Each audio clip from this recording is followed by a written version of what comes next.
What up, everybody? Welcome to the Xcast. Right about now, we want to welcome you to the greatest podcast on earth, hosted by yours truly, the XSP. I want to hear you say Xcast, Xcast, Xcast. What's going on, everybody? Welcome to the Xcast. Today we have a very special guest. Before we get to that, let's take care of some things. If you like podcasts and you like people talking about their lives and different stories that can maybe change your life, I would like to suggest a few. You could look at A Burning Hope with Renee Torres. He has a podcast on Spotify. Also, my brother has Project Restore on Spotify as well, and I have the Xcast with XSP on Spotify. You can look up back episodes and current episodes that I'm putting up, and you can also check me out on Spotify as an artist, as a musician. If you look up the XSP-Xtreme Street Preacher, you can find me there as well if you like music, all kinds of music.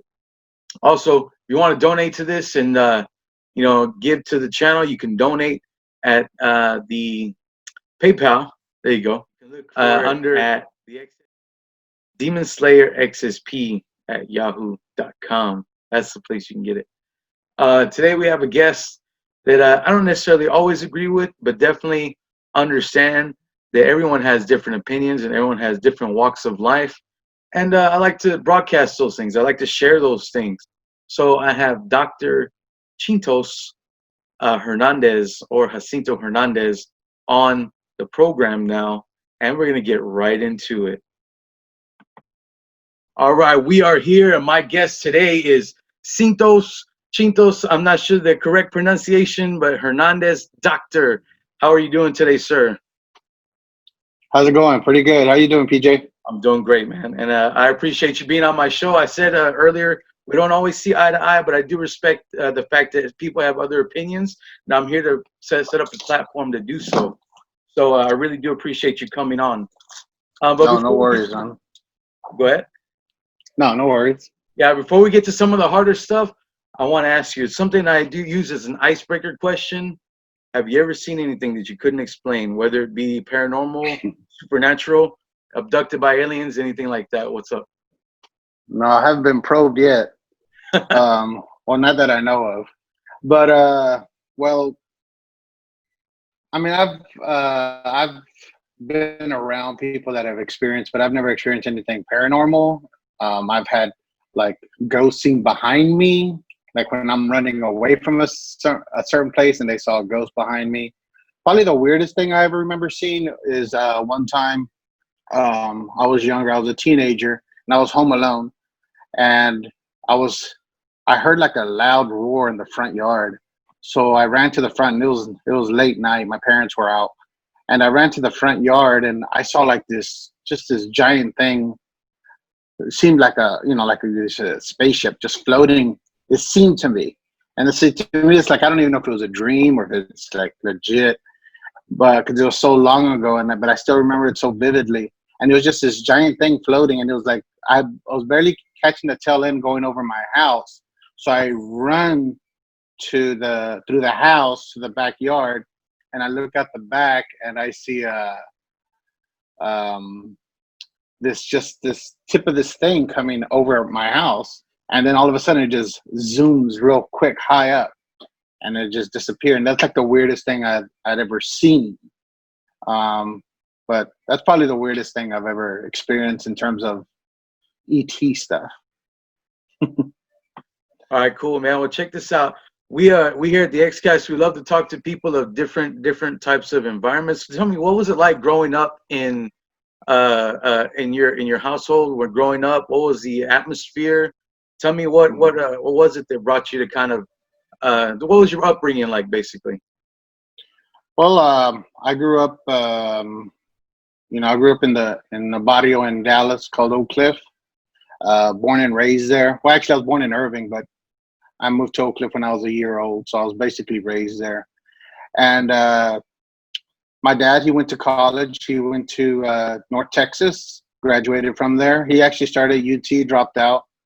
My mother only has a sixth grade education. She doesn't have she doesn't know much English. She only speaks Spanish. My dad is this first generation. His parents are from Mexico, but he was born in Dallas. And so that's kind of like my background in terms of family education. Grew up, both of my parents are still alive. They're older. My dad's in his mid 80s, and my mom's in her mid 70s. Uh, a lot of things. I have a very unique, I guess, background in terms of mental illness, in terms with my mother, things like that. She has gone through depression throughout her whole life, and we've had to live through a lot of that. And so that's just been part of my life, and it's something that I always recognize as has affected all of us, but it's been just roller coaster with that because of her diagnosis. It's like a case study, and it's pretty drastic. I guess it's pretty extreme, her case, what she's gone through, and in her life, even to this day, she's still trying new medications and things. So that's affected me. But my parents are very liberal minded. They, in fact, my brother his middle name is Fidel, so that gives you a little sense. And my other brother who passed away, his first name was actually Ernesto, which is after Che Guevara's. That's his actual name, is Ernesto. So they're pretty socialist, I guess you could say. Back in the day, they did go with. They helped Jimmy Carter when he was in office. They participated in that. My dad was heavily involved in that in the Dallas community, and so that's when he really got into the political game. But my dad, just growing up, my grandpa was pretty wealthy. He had his own restaurant, one of the first restaurants. I mean, not restaurants. I'm sorry, a store in Little Mexico, part of Dallas, and it's he became a millionaire out of it. And so, but he's always stayed humble. That's the thing that he's always passed on to my dad, and my dad's passed on to us in terms of humility. Where even though he became a millionaire, he never bought a giant house. His house remained next door to the store in downtown Dallas. Now it's like a $20 million property, but that's an old story because they sold it about 10 years ago. They sold it. He died back in 1980, but the rest of his trust was given to my grandmother, and so she lived there until her death back in 2009, and that's when they kind of sold the store and gave it away and sold it. Now it's like in one of the prime real estate spots of downtown Dallas, because that's where it was located, downtown Dallas. So that's kind of where my dad was. His upbringing was that, but the house, like, it's a house that you would see on the poor side of town. It was an old rundown house, that my grandma never kept up, and but it was livable. It was just a home for her, and she raised my dad there and all of his brothers and sisters, and they never moved out of there. My grandma never moved out of there, and she lived her life just from there. And she would just walk next door to the store because it stayed in the family until 2009. Now it's a parking lot. They torn it down. There's a $1 million condos there in downtown Dallas. So it's what it is now. But that's kind of the background from where my dad came from. And when he grew up, he took over the store, and then my mother got sick and he sold it to my aunt. And so my dad, when he had the store, he had to make a decision of where he was going to move, where we're going to move. And that's when we decided to move into Oak Cliff, which is a more diverse neighborhood at that time.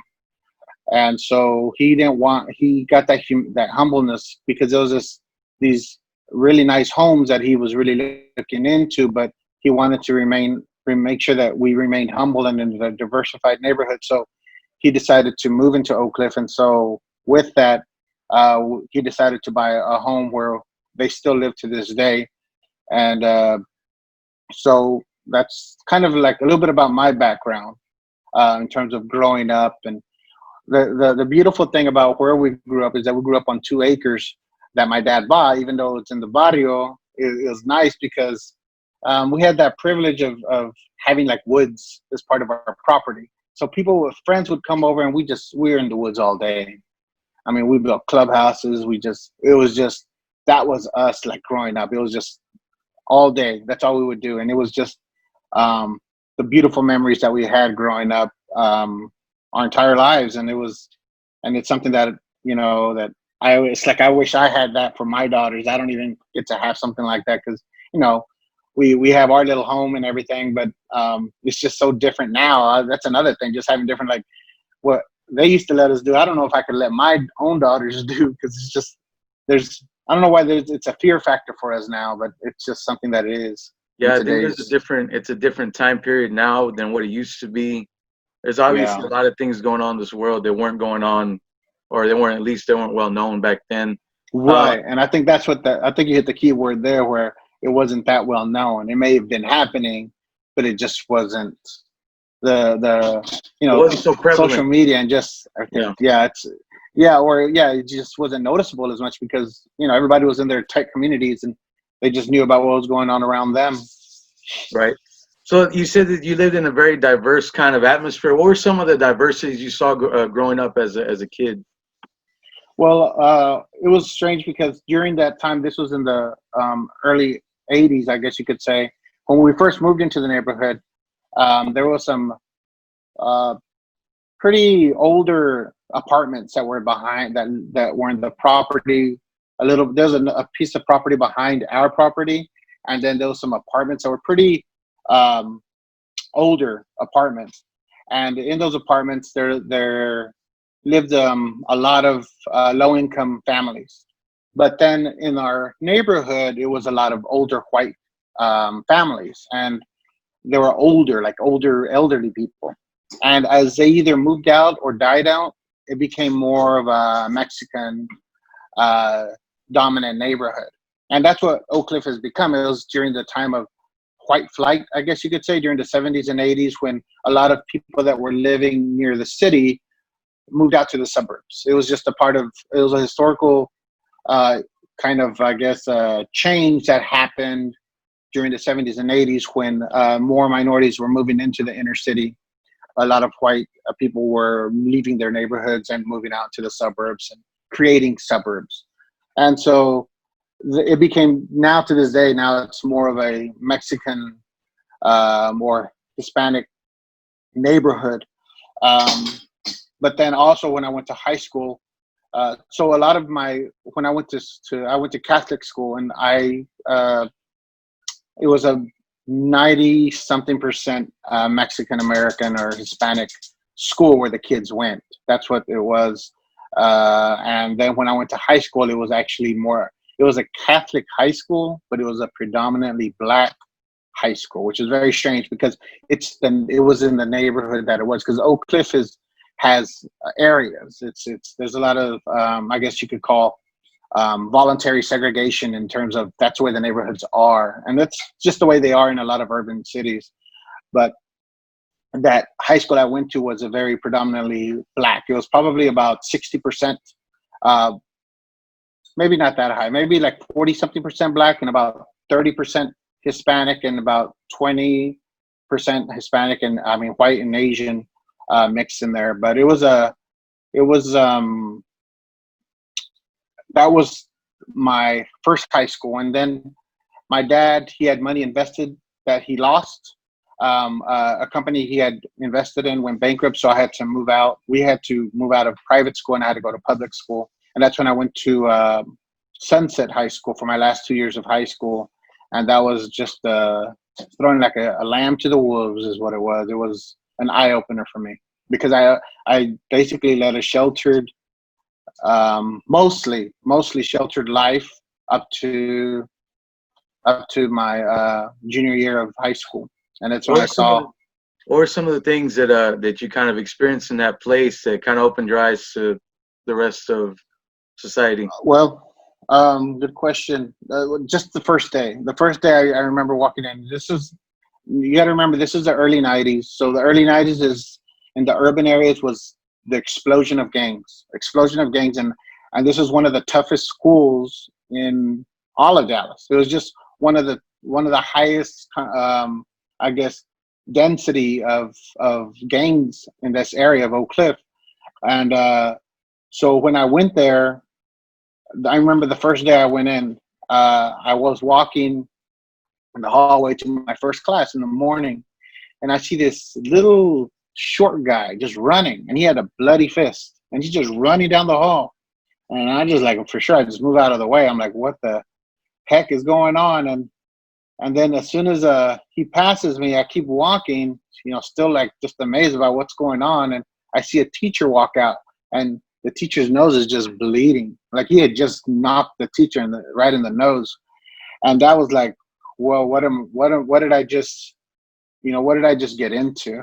Because my dad did give me the option of staying, because the principal really wanted him to keep us there to finish off our schooling. But my dad has a lot of pride, and he never asked for help in anything, and so he said no. But he still gave me that he still asked me, because I had already started. I already had been in there 2 years, but I said no, and I wanted that public school experience that I'd never had. So I decided to go to the public school. But that's where I made some of my lifelong friends, though, because that was just one thing, but just different things that I saw, where we had metal detectors put into our school, fights all the time, people bringing in shotguns to school. It was just normal. It was a normal thing. It was like so many of the people that I knew at the school, they would carry them, and even they knew how to bypass the metal detectors. They just throw it through the window of one of the classrooms, throw their backpack through one of the windows to get it in. And it wasn't that you were going to use it, but just it was like almost like a little protection, maybe badge of respect. Protection and just more respect. Like, look what I can do, right? It was just more of like showing your peacock feathers, I guess you could say. So during that time with that kind of schooling, did you ever experience any kind of racial injustice or things like that? Now that you're kind of open to this different type of environment, did you experience any of that? Well, I saw, I don't know if it was race, but I think it was more anger. It was a little bit after the Dallas Cowboys parade that happened when they first won their first Super Bowl in the 90s. They had a parade, and there was a huge riot. It made national news, but it didn't last long. But it was a big riot in Dallas at that time. It was during, I guess, all the fiasco. There was a lot of racial tension at that time. And during that riot of the parade, a lot of black people were running around the city, and they were just attacking people, and they were angry. And my brother was out there. He got his camera taken from him right from his neck. They just pulled it off of him, and it was just anger going on with a lot of racial tension that was going on with the Rodney King things. It was just their way of, I guess it was the release that had happened, and I don't know if the environment was set or what, but there was a lot of tension right after that. And I remember at school, I was in my locker during lunchtime, and like I said, when I went to Sunset High School, it was a 97, 98% Hispanic school, the public school I went to. And one day I remember I was in my locker a little bit after the parade, and I'm getting something from my locker, and I see one of the football players. It's a black football player. I see him just sprinting behind me, like sprinting at full speed behind me. I just, I feel him coming, and I just see him run, and he runs out the door, and behind him I see a mob of Mexican kids, students, just chasing him, and they were going to just beat him up, I guess, attack him. And so I remember that the school made a policy where they actually had to separate the African American students for a while, for about a week or so, from the Mexican or Hispanic students, because there was a lot of the videos that were coming out of that parade showed like black people attacking Mexicans, and so they were angry at those videos, and so this was their, I guess, their vengeance that they were taking out on the African Americans at our own school, even though they may not have, they probably didn't even participate in any of that drama, especially because a lot of the Black Americans that lived in our neighborhood, they had very close friends, but just because of the color of their skin, they were attacked, because of the mentality that was going on at that time. They get lumped in together. Yeah. People see something and they lump it all together, right? Okay, so you grew up in that kind of environment. You kind of did that switch over. What was it that thrust you into the education field? What was it that they kind of said, hey, I think I need to educate people? What was that? That's a great question. Well, I think it was my experience at the public school that made me want to switch up into education, because when I went to that school, I saw what teachers were giving us answers to test questions. They would give us tests, walk out of the room, give us a study guide to the test so we can just put down the answers, come back after 20 minutes, and of course we'd all ace the test. I'd see my brother did a little test one time. He had to do a paper, so on the paper he wrote like the first page and a half. It was a 5-page paper. The first page and a half he wrote what it was required, but then on the second half of the next page he just started writing like, I wonder if you're even reading this. Like, he wrote this, I wonder if you're even reading this, or are you just making us write this? You're never even going to grade this. And he wrote a whole like manifesto about like that they don't even care, they don't even actually check our work, and he got an A on it. Like, she hadn't even read the paper. So that was like his test of saying like, how much do they actually care? So I honestly think that happens even to this day. Honestly. Oh yes. Being in education myself, you see it all the time that teachers get lax, and they get very kind of like, well, just go ahead, whatever, especially towards the end of the year type. But okay, keep going. What else? And so that thrust you into that realm? Well, because I had so many teachers like that. I mean, I had some great teachers in public school, but a lot of the ones that I did see, they're the ones that where I found my passion, where we need good teachers in public schools. So that's where my love for public education came in. And that's where I decided that when I do go to college, that I will go to become a teacher in a public school in a disenfranchised neighborhood, because that's where my passion is. And I found my passion in actually bad teachers. So that's what thrust me into the education field.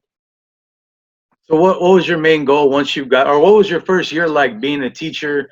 Were there some ups? Were there some downs? Tell us about some of the things that occurred. Yeah. First year teaching. Well, as a young student, you're just, when I was doing my student teaching, I remember that even though I had the passion for it, I was still immature and young. And I remember I was, in my early 20s and doing my student teaching. And that was my test. The student teaching for me, some people have bad experiences with student teaching. I had an eye-opening, what we call a transformational experience in my student teaching, because I was still in college.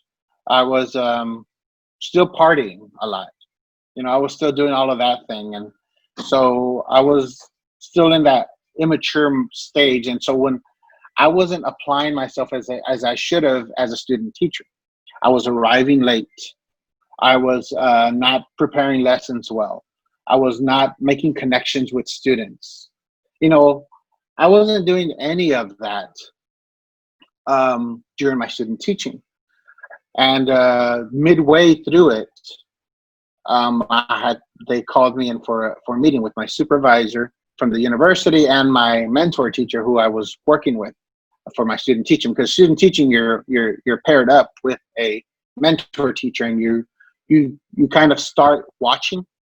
You start the first weeks, you just watch, and then as the semester continues, they start giving you more responsibilities. You start creating lesson plans, and then until about the middle of the first that semester, you're doing full on teach where she's just watching you, and then you slowly give it back to her because at the end of the semester, of course, they're going to go back to her. But she's always in there with you. So they had a meeting midway through of the semester, and they asked me, "Is this your calling? Is this what you want to do?" They asked me, this question was the one that I'll never forget. Because they were all bused. All these kids were bused. It was 95% of them came from it was in Hays County. That's where it was. Hays CISD. And it was a community of mobile homes. And that was 95% of the kids came from those mobile homes. And the 5% came from these 2-story homes that were near the school, which was just a few houses that were there. Now the whole demographics have changed there at that school because the you know how Hays has just exploded. But at that time, that's what it was. So counties, I think. Yes, that's growing. And counties. So, all of the kids were bused. Every single kid. There was no parent pickup. All of the kids 15 buses would come in to pick up the kids and take them home. And so my mentor teacher, she said, "What do you notice when the kids are going home?" You and I started together at the beginning of the year together. She maybe started a week before me, a week or two before me. But basically we had been together with the kids for the same amount of time. What do you notice when the kids are leaving every day? And I said, well, they get on their bus. Like, yeah, but what do you notice what they do before they get on the bus? And she says, and I couldn't think. I said, I don't know. She was like, they come and give me a hug. Do you see that they come and give me a hug? It's because I built a connection with them, and that's why they hug me. But do they do that to you? Do they give you a hug when they're leaving? And I'm like, and I know the answer is no. It's rhetorical. And that was my moment where I said, "Is this? This is my passion. I need to dedicate myself to it." And so from that point forward, I changed. I stopped doing the partying. I stopped being late. And I remember it was probably in November, close to the end. I remember I had a meeting earlier that day, so I couldn't show up to their field trip they were having in New Braunfels. They're going to this old oak tree. I remember that. And they were going to all meet there. So it was in this neighborhood. It was maybe in Buda. I don't remember. But it was this old oak tree that we were going to go meet. It was in this neighborhood. And I just remember that I said, I'll meet y'all there while y'all are there. And so I remember driving up, and it was probably like at 9:30, 10 in the morning. And all the kids are around the tree, and I parked probably half a block away from the tree. And when I get out of my vehicle and I start walking, and I see a mob of kids running towards me. And it's like the greatest feeling because they all come running and just hugging me like, Mr. Hernandez, Mr. Hernandez. And it was like the greatest feeling I've ever had. And that's like, this is it.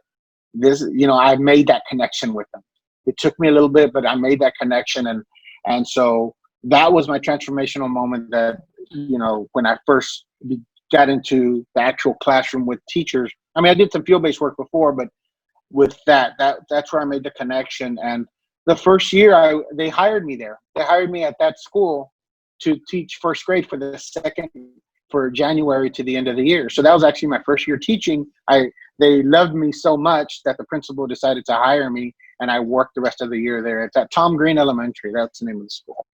Awesome. That's one of the things I learned in education. You gotta let the student know that they can trust you and that they can take a chance with you.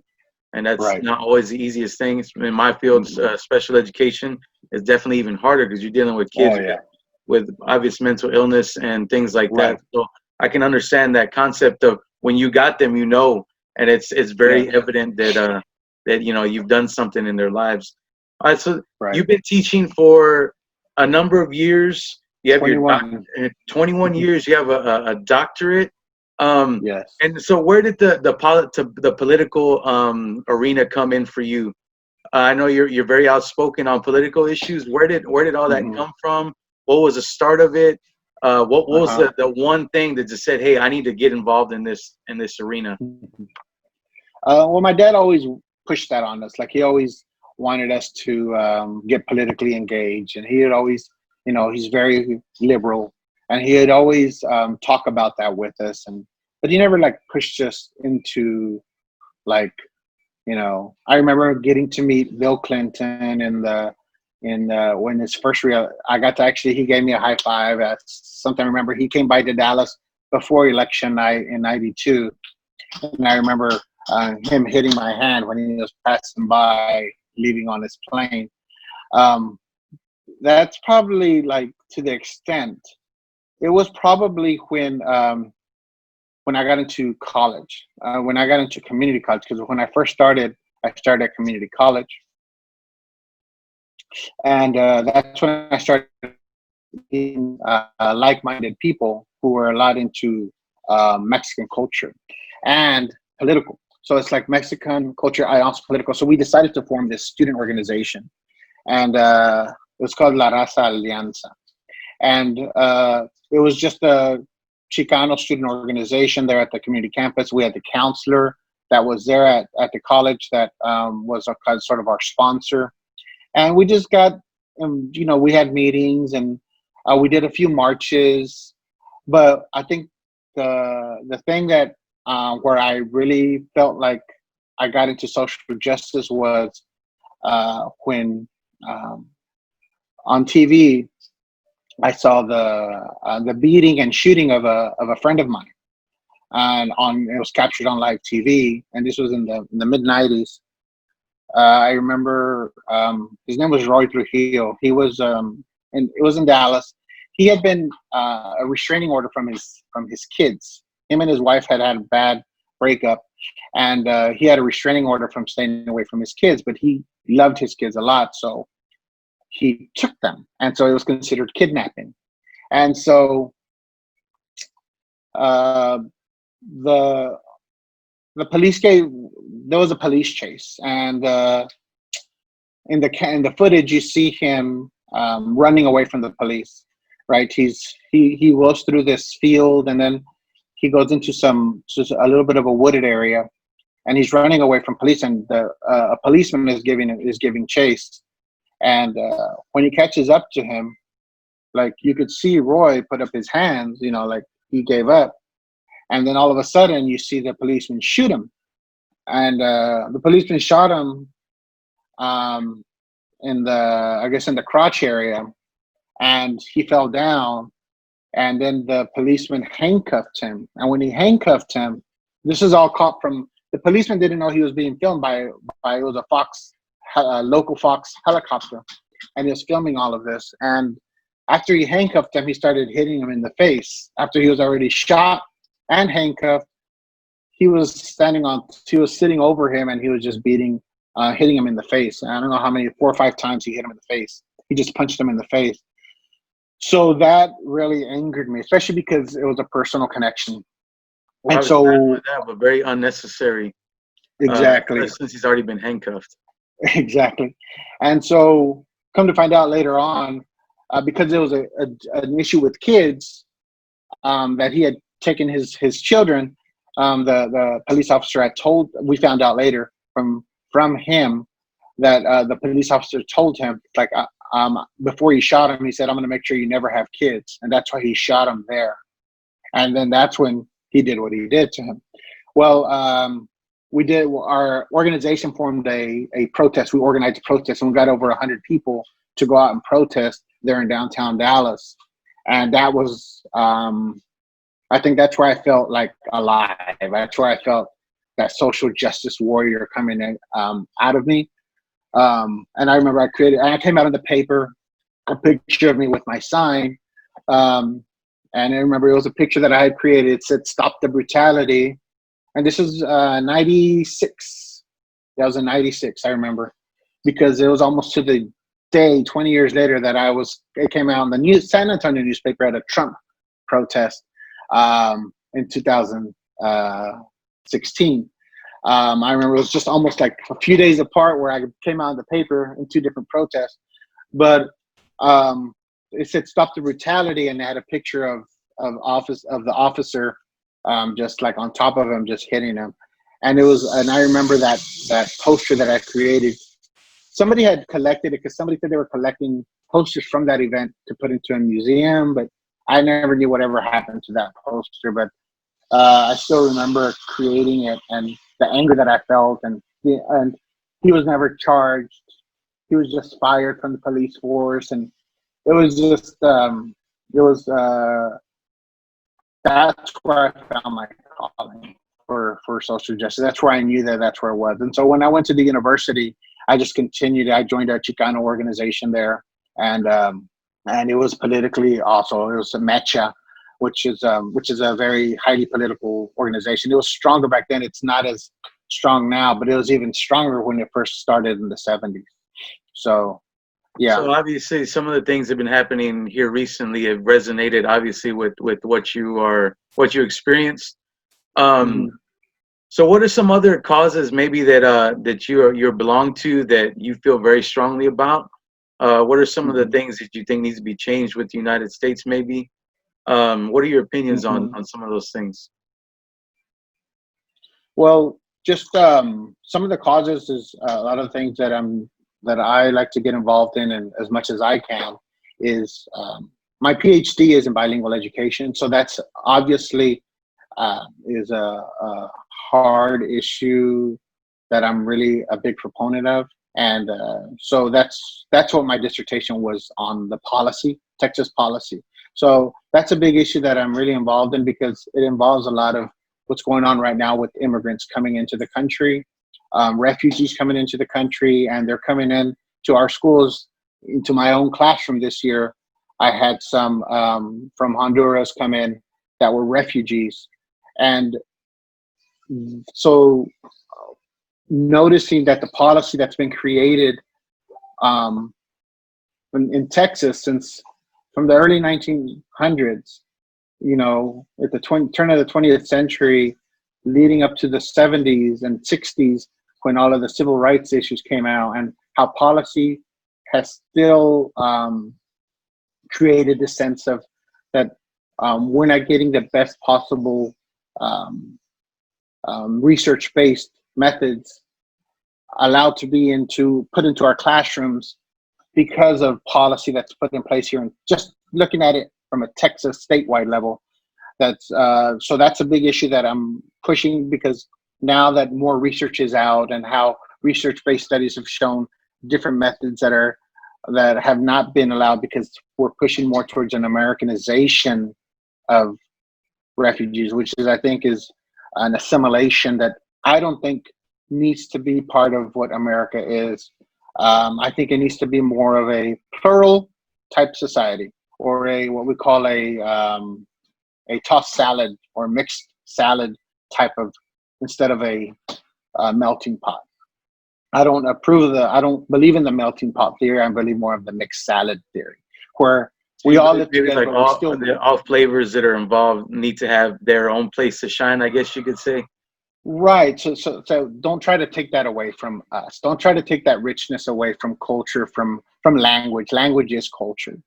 And so trying to take that away to try to make somebody what we call American is, I think it's very detrimental to someone's who they are and where they're coming from.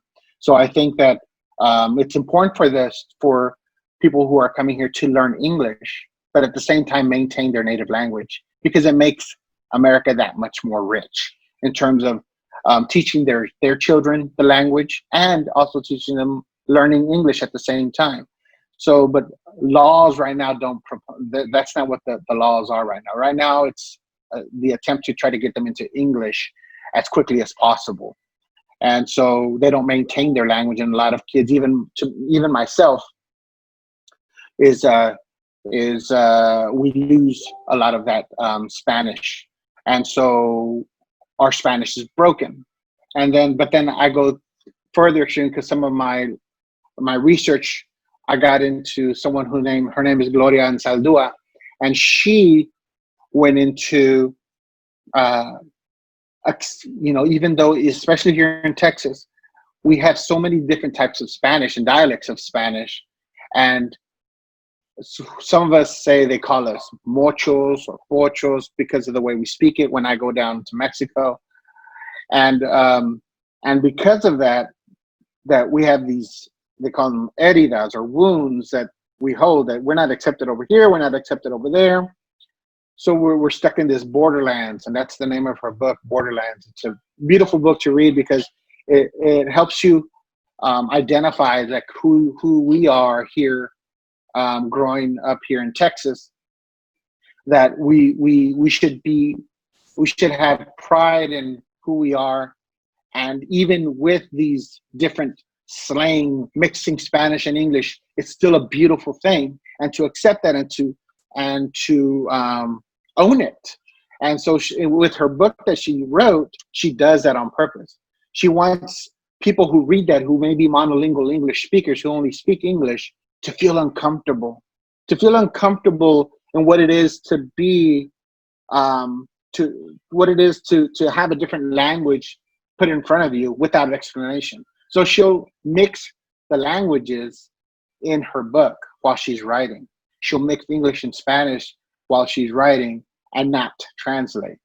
Why? Because she wants you to feel that, like, give you a little empathy of what a lot of Mexicanos or Central Americans that are coming across, what they're going through. So that's one of the plights that I support in terms of trying to change policy. And I've spoken to professors about what are the steps to take to create more. And I fear because a lot of conservatives don't feel that that's the route. They want to Americanize students or people that are coming from different countries as quickly as possible, and to desert a lot of their customs and language. And so different little laws that are being placed, I fear, are attempting to dwindle or diminish bilingual education more than rather than actually be proponents to maintain that first language that they come with. So that's one of the big things. Another, I'll say, before you go on to that, I'll say this. I consider myself a conservative, but I definitely love the fact that I am Hispanic, and the fact that we have a whole other culture besides just America, because obviously America is a whole bunch of different things put together. I really believe that the language of Spanish is a lot more passionate sounding. I go to church, and whenever I hear preaching in Spanish, it just feels like there's more. I don't even know how to say it. There's just more passion to it. And I really feel that in any language, even whether it be German, French, or whatever, we should celebrate and definitely hold on to it. And it's definitely part of, like you said, culture. And if you're a student, or if you're someone who's open-minded, you should be open to everybody's culture. Right. Agreed. So what's some of the other things that you're very passionate about, as far as on the political end? I know that you're running I guess it's a campaign of some sort where you're talking about police brutality and giving people a platform to talk about their experiences with maybe some of the experiences they've had. Can you tell us a little bit more about that? Right. Well, because growing up, like I said, growing up in the neighborhood I grew up in, and it just didn't happen there. But I've had several experiences with police officers where they were very negative, and this was at a time when I was never committing a crime or involved in any type of criminal activity. I wasn't part of any gangs, but because of the color of my skin, it was the way that I was treated during those encounters that traumatized me to this day, like in terms of interactions with police officers. So now that with the Black Lives Matter movement, I think that like I said, I've been protesting since the mid-'90s, for police brutality. And I think it's an issue that needs to be brought, uh, and I'm hoping that change happens with it now, because just based on my experiences, having a gun pointed by an LEO, a law enforcement officer, um, a couple of times in my lifetime, it's traumatizing. Or being told by a white police officer, that telling my girlfriend that I was a thug, that I wasn't going to amount to anything, just because of the way I looked. You know that it's a mentality, and it scares me. It scares me because I have family that's in law enforcement, um, and I don't know um, what law enforcement is, because I've never been in law enforcement. But I think that the culture of law enforcement um, seems to point to this thin blue line that kind of scares me. It scares me because it's almost a us versus them, and I've always see it always says to protect and serve. On almost every squad car you see to protect and serve, and I think the serve isn't what it should be. I think it could be so much better. I think when they see people of color, this is not all, this is the racist ones. And then it's just like bullying in schools. You have the bully, you have the bad kids, and they're going to target people that they don't like.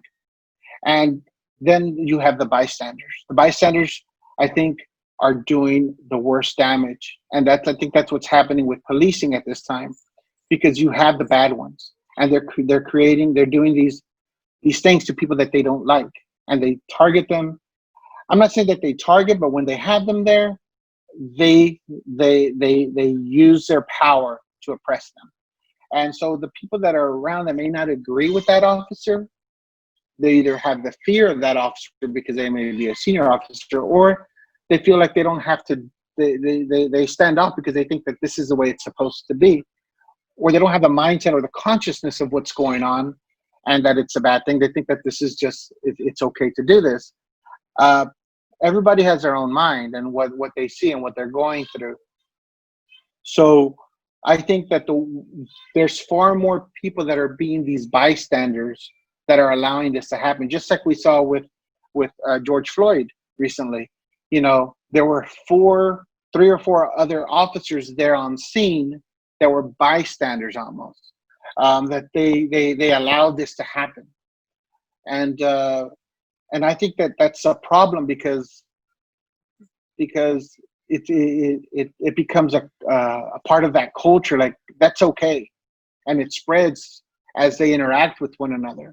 And then this wolf pack mentality that we have to stick together because it's us versus them, which it shouldn't be. It should be and I think one of the answers is creating more type of community policing, where police officers, I've done ride-alongs, right? And during these ride-alongs, I've seen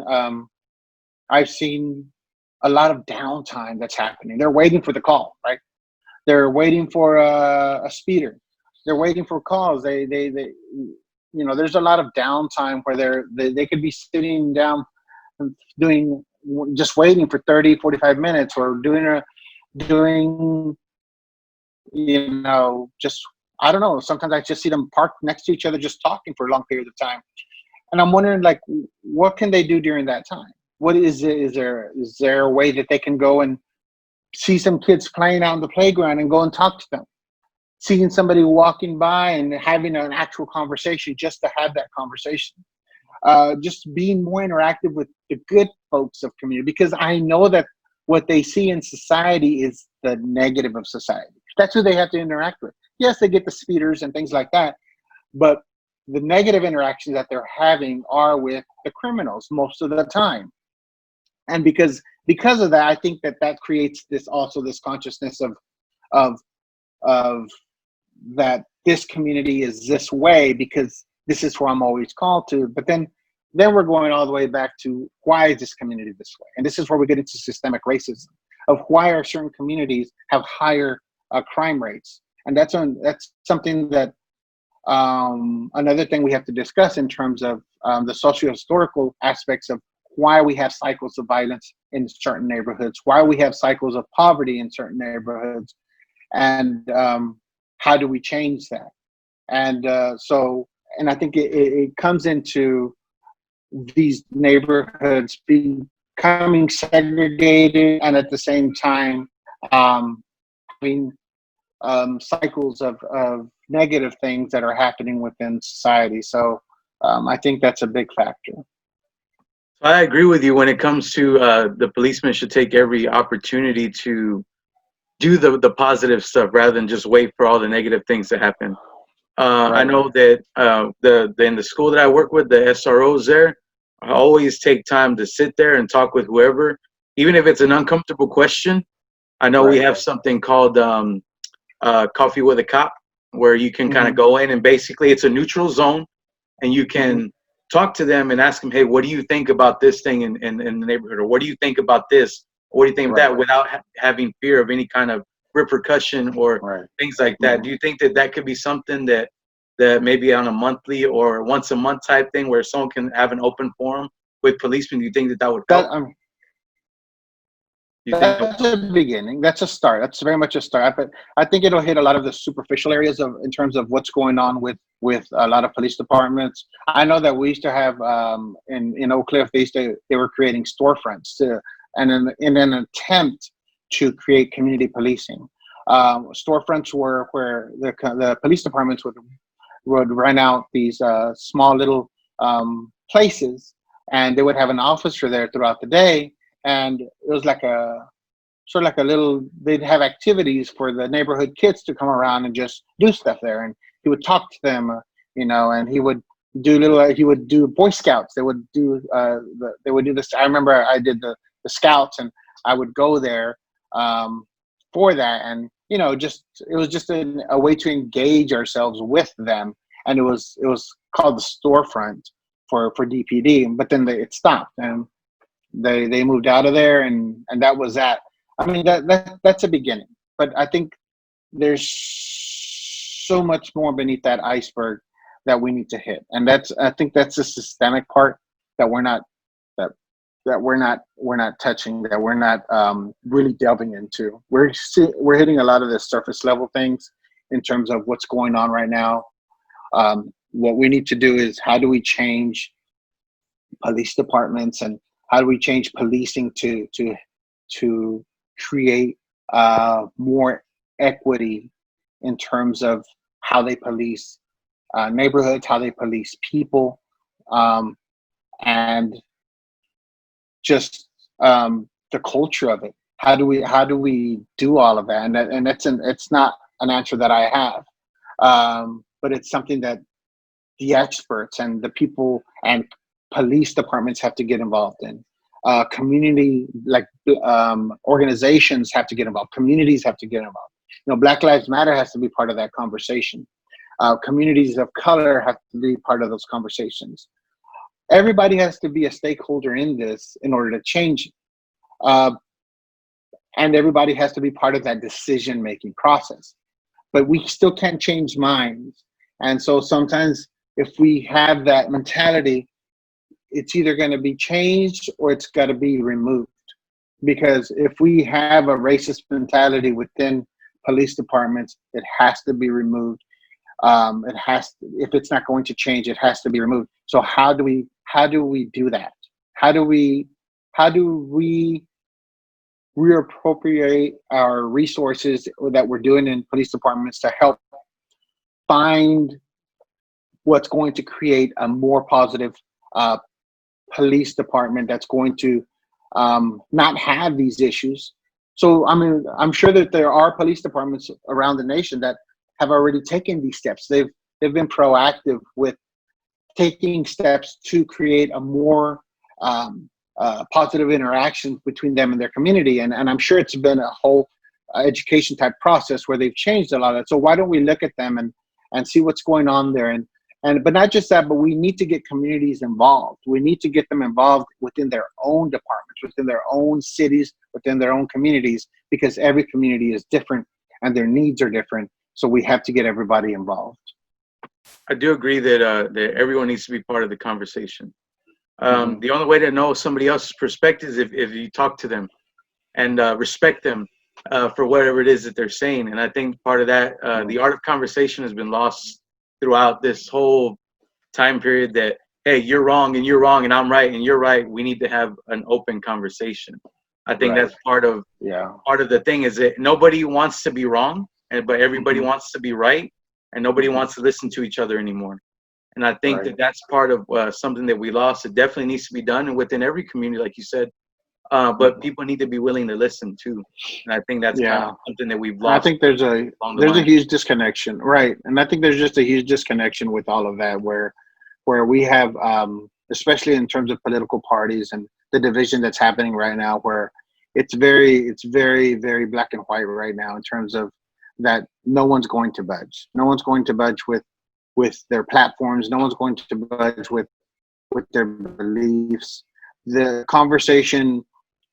The environment right now is not set for a conversation to happen right now. It's too volatile right now.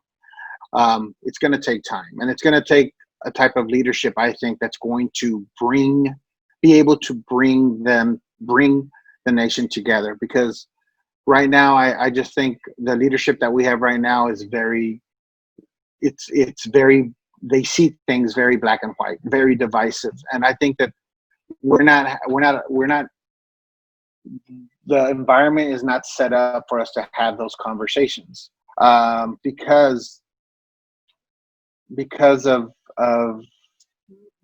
the issues being brought up and how they're brought up and how they're discussed at that level, and how they're promoted either through social media, and not just that, but the innuendos and the just the little side things that are coming through that make you see, okay, this is what you're actually doing. I mean, and maybe it's not, but it's just what, as we see it, and from previous actions is, well, yeah, I mean, that's all we can conclude based on previous actions. I don't know. That's just Trump, or is that all political parties involved? Because I feel like both sides are pretty much like that. I was talking to my daughter yesterday, and because I know that she's on social media and she sees the extremes, I see the extremes, and honestly, I'm tired of both sides. I try to support what's right from what I feel is right, but I feel like one side doesn't let people grieve, the other side just wants to counter whatever it is that they're grieving about, and there's just too much of that. Right. And honestly, I'm tired of all of it. And I really am more one of the, I'm in my own personal opinion, I'm one of those guys who say, hey, well, let's look at all sides. Let's look at the facts. Let's try to make something of it. Let's make it happen. In this case, compromise isn't a bad thing if we can push everything forward. You know what I mean? Right. Well, I think right now, the political environment right now, it's too hostile. I think that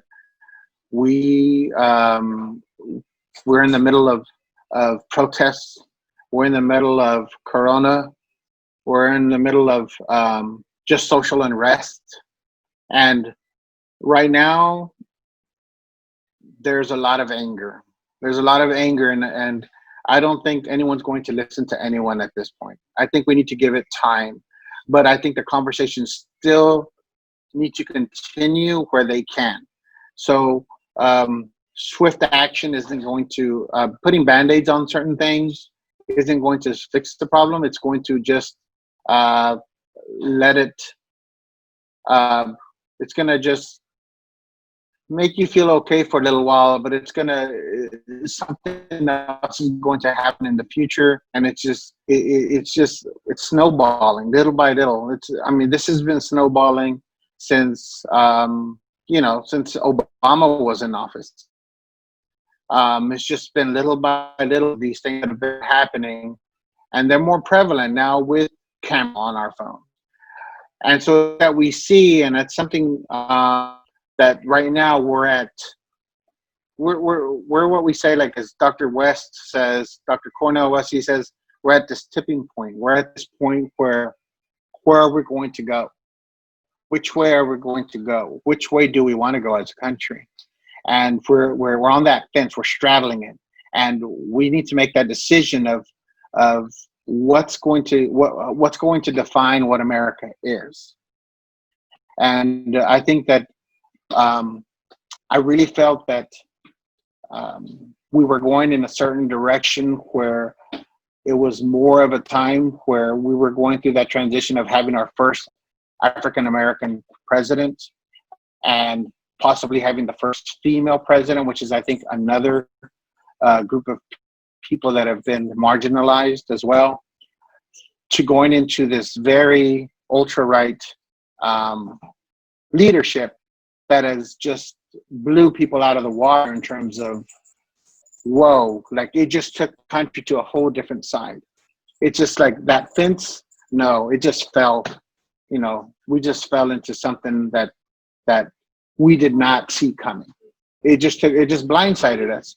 And I think, the Tea Party movement helped that. And I think it's just been, I think what happened when Donald Trump was elected, it made us realize that this type of extremism isn't gone yet. It's still there. It still lingers. And I see it as when I went to a Bernie Sanders rally, and I see the militia guys with their guns standing out there with their Trump flags waving it, and them hanging an effigy of somebody off a tree. I see it when they have those Confederate flags flying right next to the Trump flag, it can scare people. It can really cause us fear that we didn't expect to happen. I think that people that were hoping for a different kind of America don't see Trump's "Make America Great Again" slogan. They don't see it as the way many Republicans see it, and it's very, I don't know, it's very I guess you could say very lopsided in terms of what compromise looks like for them. And what do you think of Hispanic people who support Trump, Black people who support Trump, and those kind of things? Do you think that that's right for them to do, or do you think that that's their what do you think about those things? I know that obviously you want to fight for all people, but right. What do you think when you see that, and you see the Confederate flags and those different things, and it kind of scares you? What do you say to those people who it doesn't scare, or who kind of are in support of those things and his policies? Well, a lot of them, they hold. Well, I think a lot of them, they do hold conservative values.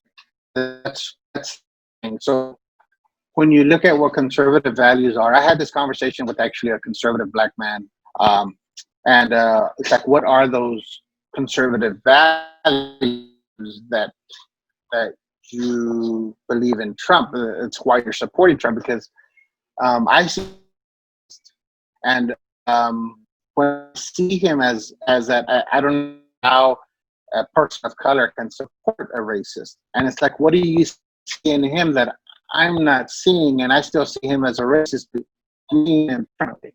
And so conservative values, as I see them, is pulling yourself up by your bootstraps, is that mentality where if you have the will, if you have the capacity, and if you have the ganas, I guess you could say, for lack of a better word, that you'll be able to succeed. You'll have this success, right? You'll have this success, right? And so I try to use the analogy that I understand that, and I understand that if you have certain privileges, you do have that capacity to. You could grow up dirt poor, and you have this capacity. You have this social network that allows you to do all of that. You know, they say talks about it takes a village. What Hillary has said, it takes a village. Well, you know, not just a village, but having connections, having those social networks and monetary networks to be able to accomplish whatever you want to. Yes, you're going to make it. Having safety nets is huge. And so a lot of them, they have, if you talk to a lot of them, they've made it. You know, a lot of people that I've seen that are like, he owns his own business. He says that he grew up poor, but he made it. And to me, it's a yes. A lot of us do make it. What we consider success. I don't consider success monetary success. But a lot of people do. That's just what America is. So, you know, you make it monetarily. You have the 3-bedroom house with the garage and the white picket fence. That's the American dream. You've made it. And I don't consider that success, but a lot of people do. I consider success to be basically to be happy with your family or whatever you consider family to be family, and being happy with them and being secure. That's basically what I feel success is. That's how I define it. So the way I see it is they lack the consciousness of what got them to where they are now today. There's something that I studied as part of my research called, there's not really even an English word for it. I'd have to make it up, but it's a Portuguese word. It's called conscientización, and it goes with the word consciousness and conscientiousness. It's basically being woke, right? You know, that little phrase, being woke. Understanding why someone is oppressed, understanding why you may be oppressed. And it's something Paulo Freire, he's the one that authored a book called Pedagogy of the Oppressed. And it talks about that. It talks about having this level of consciousness where you understand that you are being oppressed. And so because you know, you can work towards it, towards changing that. Because now you have this special power that you know. A lot of people in America don't even know this. A lot of people that are being disenfranchised right now, people of color that are they don't even understand that that the situations that they're in because of this cycle of poverty and this policy that has created a lot of these social constructs in America that have created this. Now, people that have made it, going back to that, I always give this analogy. Here's the way I see it.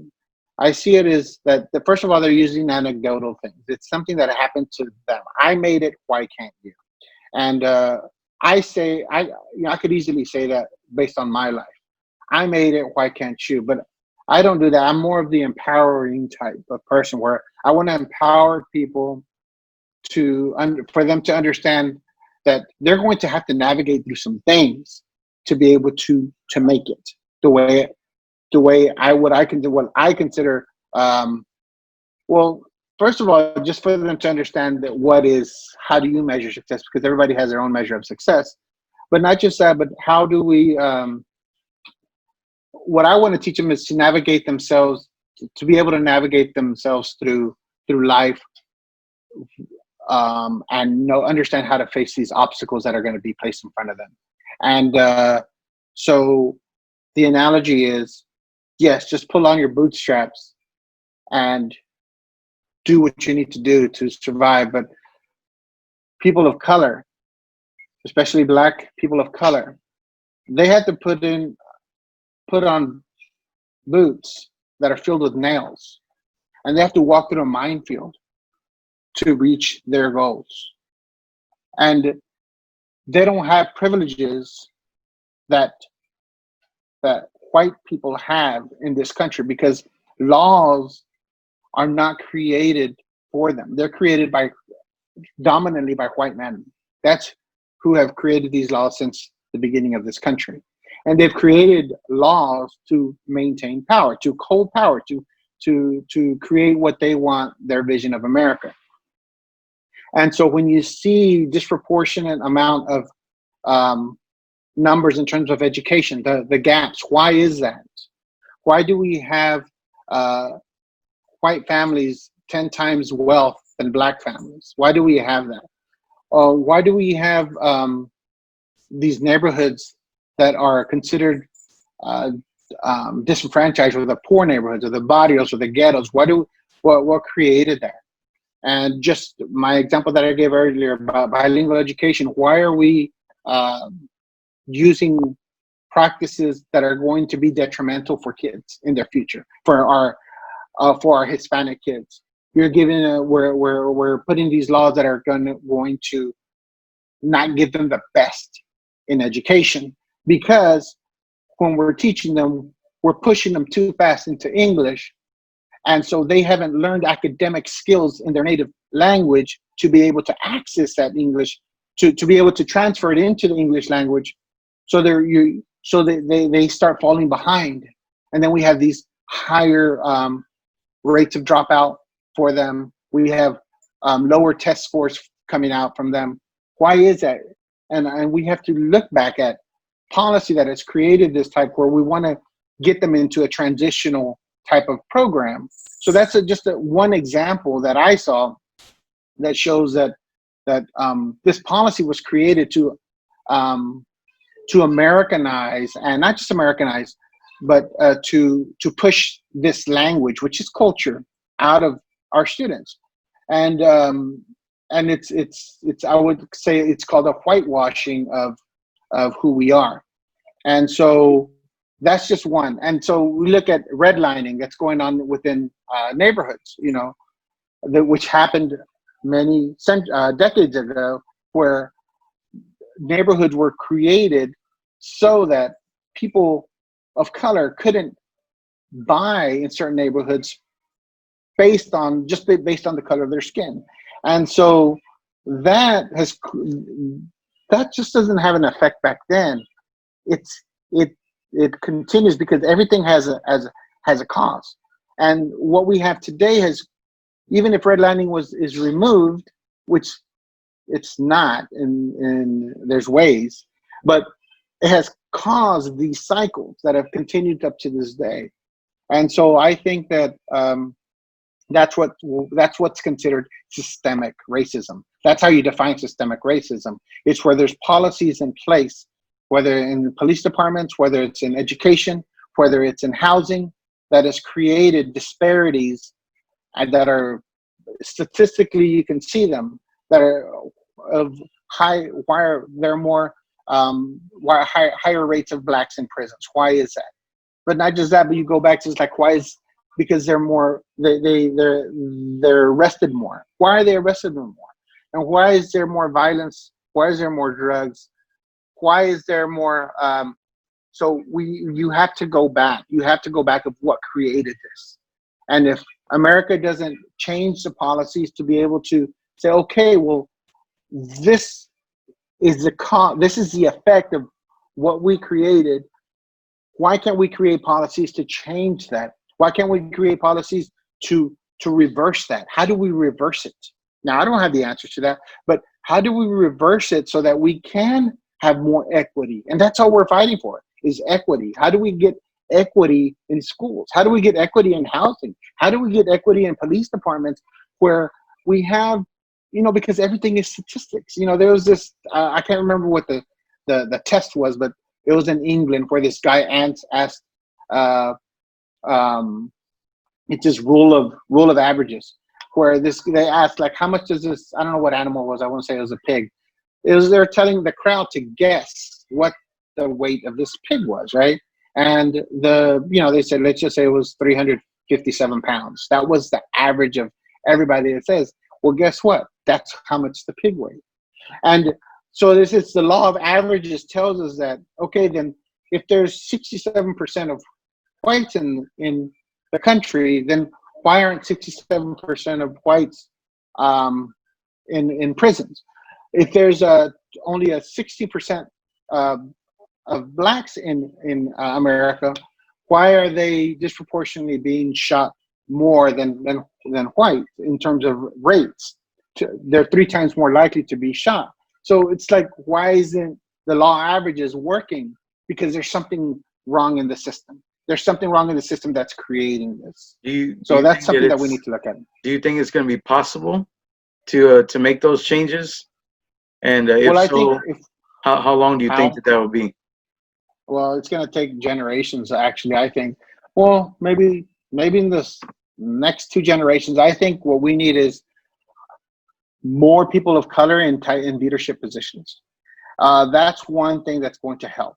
People that think progressively, know that these exist. How do we change these policies? How do we change communities, leaderships at the city local level? And not just that, but